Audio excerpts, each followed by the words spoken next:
Something new to FoxVox in this recent update is the ability to use reference commands.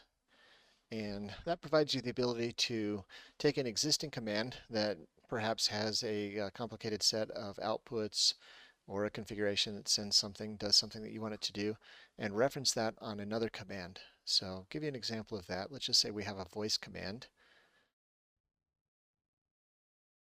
And let's just set up kind of a generic say something command. And on this, let's just say we have an output. Let's go ahead and configure a text output. It's going to put out the word test.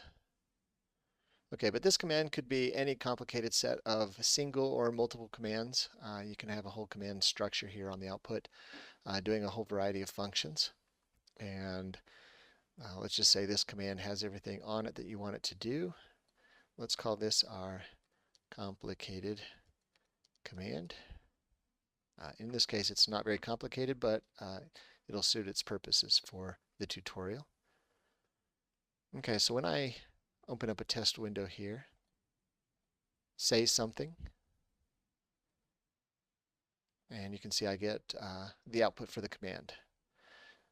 Now what I can do here is, let's just say for whatever reason, this command, I'm not using speech, or I want to be able to access this command and do it off of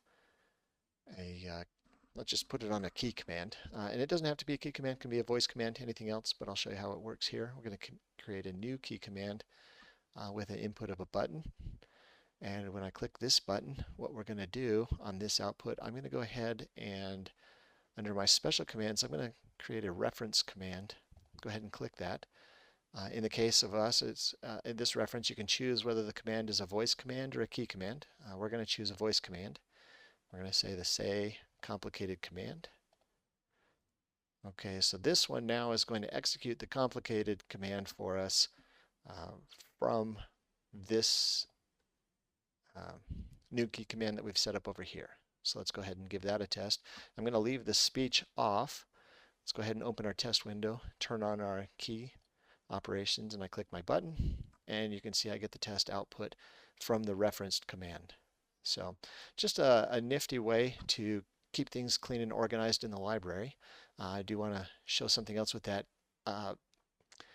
Conditions that would disable this command, or even if the command itself has been disabled, let's just disable that command. Let's disable this command as well. Even though this command is disabled, you've disabled it for voice, but as a reference command, it bypasses those functions and allows this command to be executed as if it were on this command, which is enabled. So you open up the test window still. Notice when I click the button, I'm going to execute that command. So the functionality of those commands is now tied to the functionality of this command, where you could, of course, disable this one, and you won't have any operations, of course, but it's not tied into the voice. So it does work as an independent command, but you don't have to copy or duplicate all of the commands on that one. You can use it as a reference. So just kind of a handy feature in FoxVox.